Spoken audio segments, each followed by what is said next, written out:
നമസ്കാരം. കള്ളൻ കള്ളൻ എന്ന് വിളിച്ചോടുന്ന പോക്കറ്റടിക്കാരനായി സതീശൻ മാറരുത്. പ്രതിപക്ഷ നേതാവിന്റെ കസേരയിലാണ് ഇരിപ്പ് എന്ന ബോധം ഈ സതീശൻ ഉണ്ടാകുന്നത് നല്ലതായിരിക്കും. അതായത് അങ്ങനെ ഒരു ബോധം എപ്പോഴും വേണം. പിന്നെ പോക്കറ്റടിക്കാരന്റെ സ്വഭാവമാണ് ഇപ്പോൾ സതീശൻ കാണിച്ചുകൊണ്ടിരിക്കുന്നത്.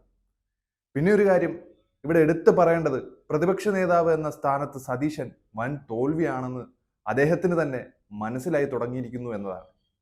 അതിൽ നിന്നും രക്ഷപ്പെടാൻ പല വ്യാജ പ്രവൃത്തികളും ചെയ്യുന്നു എന്നത് അതിലും തോൽവിയായി മാറുന്നു എന്നുള്ളതാണ് മറ്റൊരു യാഥാർത്ഥ്യം.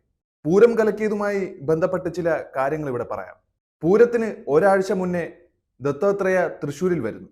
യൂണിഫോമിൽ അല്ലാതെ മൂത്ത സംഘിയുമായി അജിത് കുമാർ കൂടിക്കാഴ്ച നടത്തുന്നു. പൂരം അടിപൊളിയായി നടക്കുന്നു. പൊടുന്നനെ മേളം നിൽക്കുന്നു. ലൈറ്റുകൾ ഓഫാവുന്നു. ആരോ ജനറേറ്റർ ഓഫ് ചെയ്തു എന്ന് പറഞ്ഞ് തർക്കമുണ്ടാവുന്നു. പോലീസ് ഇടപെടാതെ മാറി നിൽക്കുന്നു. പിന്നെ പെട്ടെന്ന് പോലീസ് നിന്റെയൊക്കെ പൂരം നടക്കുന്നത് എന്നാൽ ഒന്ന് കാണട്ടേടാ എന്ന് പറഞ്ഞ് വെല്ലുവിളിക്കുന്നു. തർക്കം നടക്കുന്ന സ്ഥലത്ത് ഇരച്ചു പോലീസ് കയറുന്നു. തർക്കം അല്പം കൂടി ഒന്ന് മൂക്കുന്നു. അതിനിടയിൽ പിണറായിയും ദേവസ്വം ബോർഡും തുലയട്ടെ എന്ന മുദ്രാവാക്യം ഉയർന്നു വരുന്നു. അതിന് പിന്നാലെ സേവാഭാരതി ആംബുലൻസിൽ ലൈറ്റുമിട്ട് സാക്ഷാൽ സുരേഷ് ഗോപി മേളം നടക്കുന്ന സ്ഥലത്തേക്ക് പറന്നിറങ്ങുകയാണ്. സുരേഷ് ഗോപി ഇടപെട്ട് എല്ലാം ശരിയാക്കി പൂരം വീണ്ടും നടക്കുന്നു. പിണറായി സർക്കാർ പൂരം കലക്കി എന്ന വാർത്ത കാട്ടുതീ പോലെ പറക്കുന്നു. ഹിന്ദുക്കളുടെ രക്ഷകർ എന്ന് പറയുന്ന സംഘപരിവാർ ഹിന്ദുക്കളെ തന്നെ പണിഞ്ഞിട്ട് സുരേഷ് ഗോപിയെ ജയിപ്പിക്കുന്നു.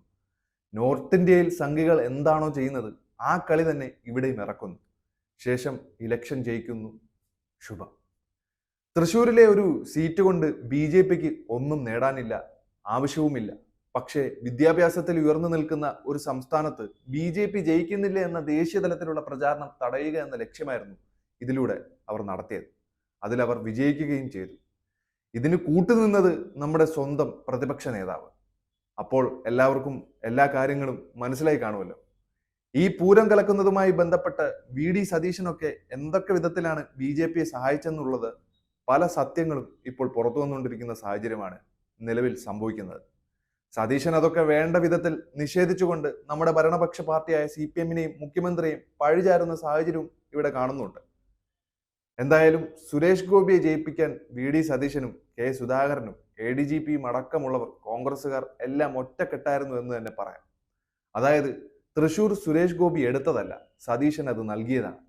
പുനർജനി തട്ടിപ്പ് കേസിൽ നിന്നും നൈസായിട്ട് EDയുടെ അടുത്ത് നിന്ന് മോചനം കിട്ടാൻ BJPയുടെ ഷൂ നക്കിയായി മാറുകയായിരുന്നു ഈ പറയുന്ന നമ്മുടെ പ്രതിപക്ഷ നേതാവ് VD സതീശൻ.